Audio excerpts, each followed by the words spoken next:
Напаѓачот што застрела полицаец во Париз е идентификуван според документите што ги оставил во автомобилот, но француските власти не го објавуваат неговото име.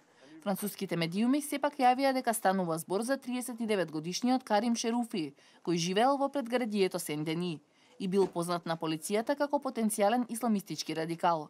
Од почетокот конфликтни се информациите дали станува збор за разузнавачки пропуст. Белгија вчера доставила налог за апсење на маж кој тргнал кон Франција, но бараното лице подоцна доброволно се јавило во полициска станица во градот Антверпен.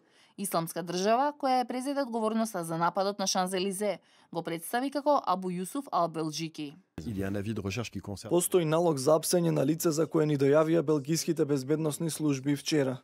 Не можам да ви кажам дали е директно или од далеку поврзано со вчерашните настани на Шанзелизе. Се уште е премногу рано.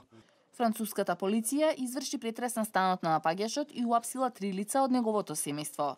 Во неговиот автомобил пак биле најдени автоматска пушка и ножеви. Во исламистички напади од 2015 во Франција загинале 238 луѓе, што го направи прашањето за исламскиот милитантизам клучно за претседателските кандидати. За време на нападот, тие беа во ТВ студио за последната дебата пред изборите в недела. Неколкумина најавија дека ги завршуваат кампањите порано за да им изразат почит на безбедносните сили.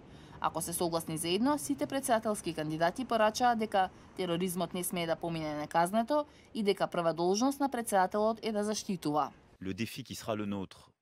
Моралниот предизвик пред нас и во годините што доаѓаат е од една страна да не се поделиме, но од друга да се подготвиме за иднината. Сакаат да колабираме морално, да не гледаат како се распаѓаме. Нема да се препуштиме на тоа.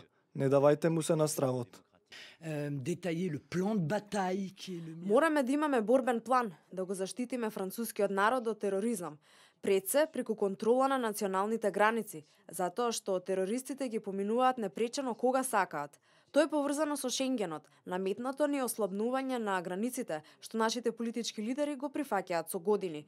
Аналитичарите велат дека би се очекувало напад пред изборите да одигра во корист на Марин Ле Пен, која бара пожесток одговор на исламскиот фундаментализам со затворање на границите за слободно движење и за мигрантите, ограничување на финансирањето на џамиите од странство и водење на молитвата на француски.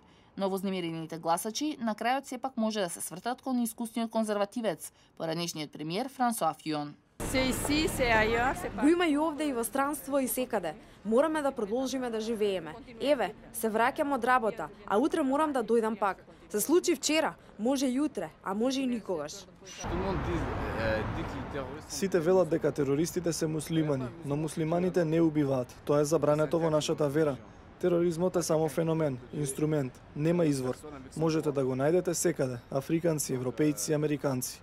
До сега четворицата кандидати беа во тесна трка за врвот, со милиони се уште неопределени гласачи. Тешко е да се предвиди како ќе влијае нападот на исходот, но и кандидатите на центарот и на крајната левица, Емануел Макрон и Жан-Лук Меленшон, ќе мора да бидат свесни дека народот не ги гледа како добри стратези во безбедносната политика. Пред изборите в недела, премиерот Бернар Казанев соопшти дека безбедносните сили, вклучувајќи ги и елитните единици, се целосно мобилизирани. Во тек е итниот состанок на министрите, претседателот Оланд и безбедносните служби во Елисејската палата.